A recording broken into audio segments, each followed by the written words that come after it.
Welcome back, sports gamers. It's the Natural. Got some good and bad news in regards to EA Sports College Football. It has been delayed, but we do have a release date or release window, summer of 2024.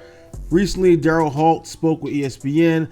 Daryl Halt, the EA Sports Vice President General Manager, told them that the brand is going to launch EA Sports College Football at the time because of the enormous undertaking creating the game from scratch. For them, it's not about rushing to market, but making sure their inaugural edition, what they plan to have as a yearly title, is up to a standard. And as quote, he says, the best date for us to bring the game that we think is going to meet or exceed our play expectations and cover the breadth and scale of what we want in the game. We're trying to build a very immersive college football experience. Well, that is good news. They're saying they're building the game from scratch. So that can mean a lot of things, and I'll kind of get back to the ESPN article as well, but that can mean a lot of things. So building from scratch, do I think they're building a complete separate brand new engine from the game as far as scratch? No, I don't believe so. I think they're gonna, for the most part, my understanding is that they're starting from the Madden engine and they're customizing everything around NCAA football. EA Sports College Football around that. So there will be all new sounds, and they might do additional player models. There's going to be, of course, all the mascots and everything that makes college football, but they're not going to make a brand new gaming engine from scratch for this game. I mean, that would be a massive undertaking, and I just want people to understand, when he says that, they don't think, oh, they're building this from the ground up, a brand new football game. And that's not gonna happen.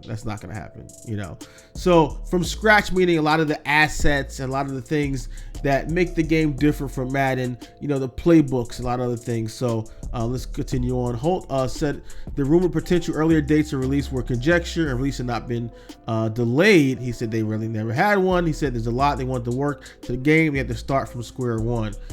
He said he included figuring out a way to use real college football players in the game.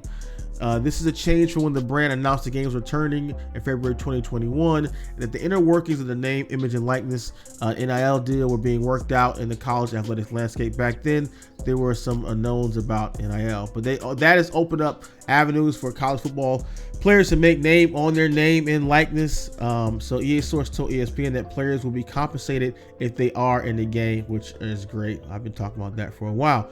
He states, if you look back on where we were talking in 2021, that road was blocked. I think I even said something to the fact that we were passengers on this journey just like everyone else. Well, the road is open now, but it's still under construction.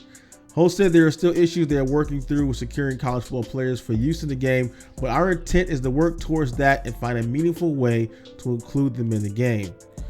Same goes for schools in the game. EA has partnered with the CLC, that's the college licensing, to secure the rights to FBS schools, uniform stadiums, other college football traditions that will have at least 120 schools in the game.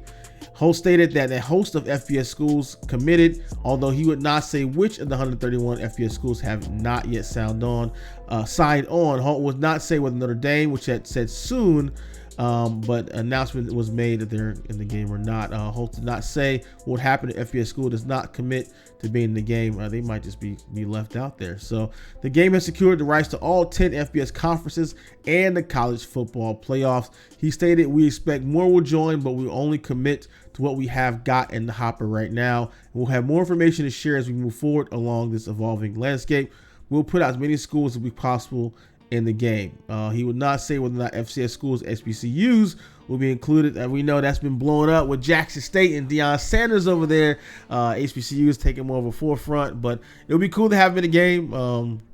He declined to offer any details, but he said Dynasty mode is a priority for developers, stating that Dynasty was at the top of everyone's mind or top of everyone's list. So that's been something I think we are passionately focused on and want to make sure we can get that as right as possible for year one, with still foundation elements to build upon as we go forward.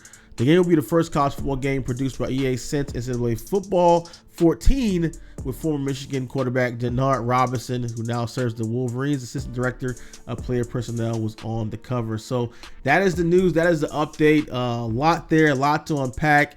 Like I said, they're really touting saying building from scratch, but that means build a lot of the gameplay elements from scratch and the games, things that will be in the game. Starting from scratch, a brand new game engine, that's not going to happen. They're going to start from Madden. And in college football, I don't understand why people don't realize college football always plays similar to Madden. Now, there was different portions of the gameplay that was different, that was tweaked, you know, how the offense plays and how the defense react to certain things. It was always tweaked. It was always a more wide open game offensively, just because college football traditionally has been more wide open. Different offices, they really have more innovation than the NFL game previously. Now it's kind of getting closer than ever, but they would always tweak it so things would be a little bit different. You know, how the quarterbacks were more rushing type plays for the quarterbacks, and just different type of formations that you didn't see in NFL. They would have that in there, but they're not going to build this game from scratch. So if you don't like Madden, if you hate Madden football, I highly doubt you will like the gameplay of EA Sports College Football. Just telling you that now, so prepare people for their anger, disappointment, or whatever they're in their feelings about. If you don't like the gameplay, you're most likely not gonna like the gameplay of this. But if you are okay with Madden's gameplay, outside of the bugginess of this year's game, if you're okay with that gameplay, then you will be happy with EA Sports College Football. It'll be something like Madden, but tweaked in a little bit different way. The gameplay will be different. They'll have different play calls and a more wide open offense, and more of a all the college traditions and things that he mentioned and will be in the game that's specific to those colleges, and the theme songs, the fight songs, and all that things, that the atmosphere that makes up college football, what it is and what makes it different from the NFL game. So that's pretty much it. That's the update. Let me know your guys' thoughts in the comment section below and how you feel about this, and are you still looking forward to the game? Are you kind of put off by this, or what are your feelings on seeing EA Sports College Football in summer of 2024? I'll catch you guys in the next video. If you appreciate our content and all the work we do to bring you guys the latest news, tips, and gameplay from your favorite sports games, drop a like, subscribe, SGO today. You want to take your game to the next level? Then join SGO Insider.